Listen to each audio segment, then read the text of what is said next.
Hola, mi nombre es Fabricio Mejía Madrid y esta es mi colaboración semanal para Sin embargo, que en esta ocasión lleva el nombre de Los Dipuclaudios.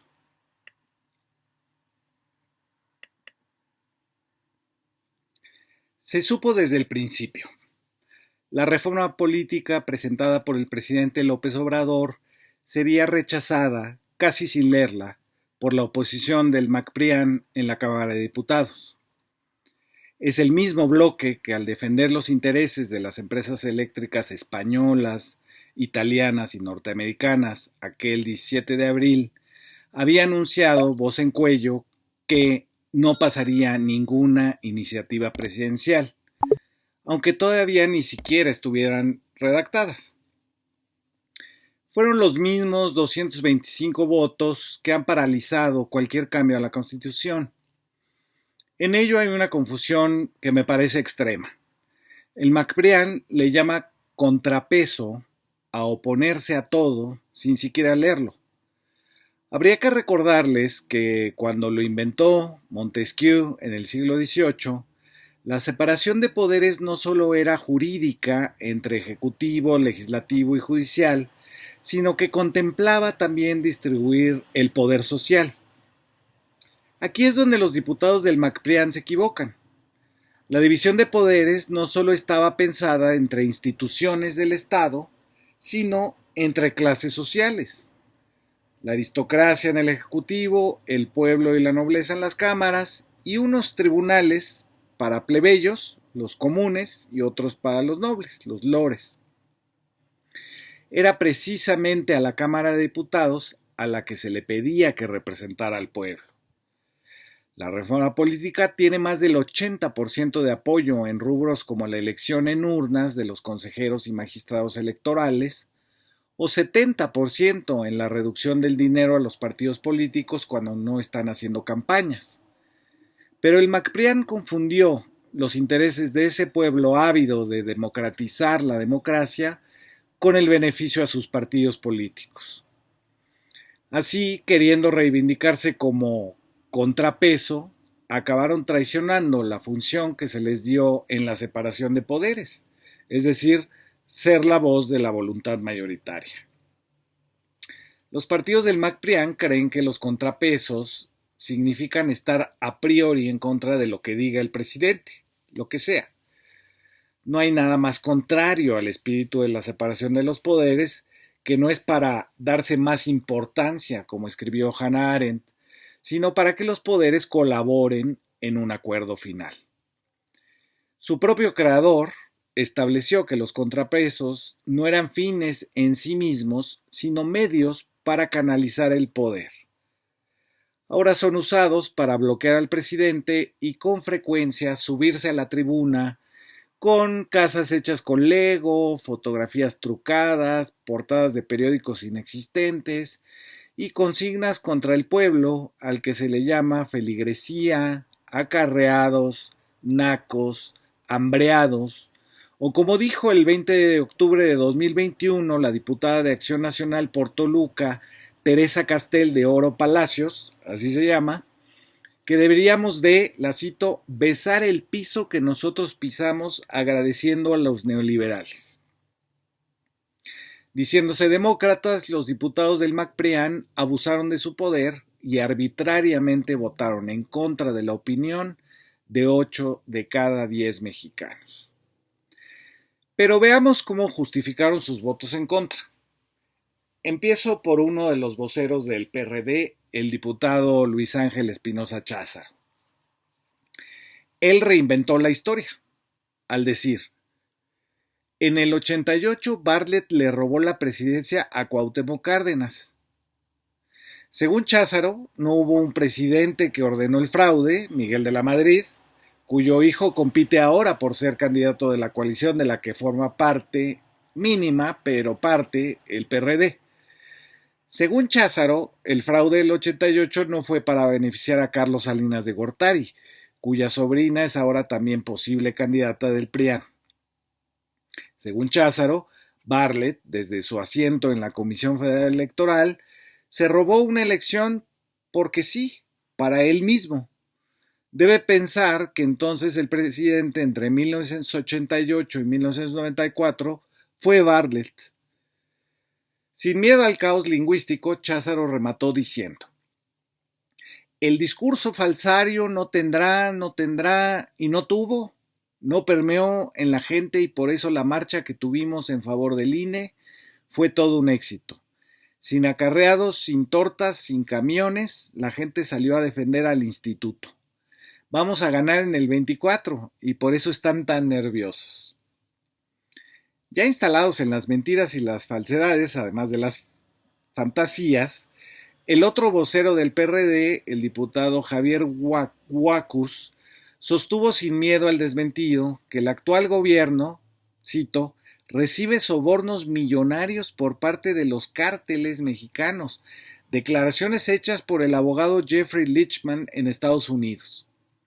Lo que ya no explicó Huacus fue que el abogado del Chapo Guzmán, Lichtman, había dicho sobre los sobornos del narcotráfico a Felipe Calderón y a Enrique Peña Nieto, y salió a desmentir que se refiriera en algún momento a López Obrador. Pero eso es lo de menos. Huacus quería ganar su aplauso a como diera lugar y hasta sacó la foto de la mamá de los Guzmán Loera, algo que envejeció peor que el rey del cash. El partido del Movimiento Ciudadano no dejó de sorprenderme, como siempre. Habló en su nombre la diputada Ivonne Ortega, quien después de presumir que la camiseta del INE no se toca que traía ella puesta, había sido sudada por un muchacho de Tlaxcala. Ortega pasó a tufarnos. Dijo sin miedo a opinar sobre algo que no había leído.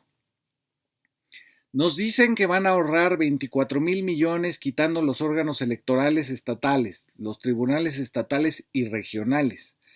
Yo les pregunto, muchos han competido aquí. Imagínense del municipio más alejado, ¿qué van a hacer? ¿Van a centralizar el poder aquí en un solo órgano en la Ciudad de México? Según la diputada Ortega, reduciendo las dobles funciones del INE y las OPLES en los estados, ya nadie iba a poder votar en las entidades federativas y solo quedarían ciudadanos en la Ciudad de México. Pero eso no era todo. Ortega sostuvo sin miedo a la sandez. El cambio del INE al IFE, así dijo, cambiarle una letra costó más de 15,000 millones de pesos. Agregarle una letra más, o sea, ponerle INEC, ¿cuánto nos va a costar? ¿Alguien ya hizo el presupuesto de cuánto costaría sumarle esa C? ¿Cuánto costaría sumarle esa C? ¿Ese es el ahorro? Yo les pregunto, pueden gritar, pero contéstenlo a ustedes mismos. Es la primera noticia que tengo de que las siglas cuestan en sí mismas. Quizás por eso el Partido del Movimiento Ciudadano no ha votado por ninguna de las iniciativas LGBTQI+. No son las 6 letras, sino el techo presupuestal que significa el más. Pero seguían las propuestas inesperadas. El dirigente del PRI, Rubén Moreira, sostuvo: necesitamos un anclaje político en la Constitución General de la República para garantizar el derecho de todas y todos a estar en esta tribuna. Sin embargo, no se propone nada de eso en la iniciativa. De verdad fue extraordinaria la propuesta de que todos podamos subirnos a la tribuna de la Cámara de Diputados. A eso le llamaríamos democracia directa, sin intermediarios. El PRI desaparecería y pasaría a la historia como el partido que se autodisolvió para darle voz a todos los ciudadanos. Sin embargo, mi entusiasmo por Moreira declinó bastante cuando cerró su discurso a la Ricardo Monreal. Dijo: hacemos votos porque triunfe la reconciliación nacional y se derrote la polarización. Igual que durante la reforma eléctrica, el PRI trató de nadar de muertito, se hizo el confiable y acabó votando en contra. Un diputado de Acción Nacional, Romero Herrera, que ha sido parte de las acusaciones de la delincuencia inmobiliaria en la Ciudad de México, agarró su calculadora cuando expresó: si a costos nos vamos, permítanme un par de comparativos. Primero con lo que fue la pérdida bimestral, la última de Pemex, un bimestre que se podrían pagar 4 años del presupuesto del INE. Solo con lo que se asignó para el 2023 para el Tren Maya y para Dos Bocas se podrían pagar 8 años de INE. Con todo lo que se ha etiquetado para Dos Bocas se podrían pagar 25 años del INE. Muy versado en la comparación, Romero hizo un último llamado. Sobre todo a los millennials, a todos esos jóvenes que nacieron en él o a partir del año 2000, decirles que ustedes nacieron en un país con democracia. Ahora les toca a ustedes defender que sus hijos vivan en un país que vote por quien quieran, de izquierda, derecha, centro, gordos, flacos. Seguro que el diputado piensa que en un futuro los candidatos se definirán por el índice de masa corporal como ideología. Lo pensé un segundo y su idea me voló la cabeza. Ya recuperado, escuché cómo se dejó venir la diputada del PRI, Lorena Piñón, que animó el torbellino de las comparaciones inesperadas. Dijo: hoy el oficialismo se presenta ante esta soberanía con una estrategia similar a la del Tata Martino contra la selección de Argentina. Vienen agazapados solo a defenderse y saben que no van a ganar el debate. El huracán de las analogías continuó ahora de la experta retórica del Partido del Movimiento Ciudadano. El diputado Mario Rodríguez Carrillo dijo: hace rato alguien decía, bueno, es que en Costa Rica el modelo nos puede dar para tener un poder constitucional electoral.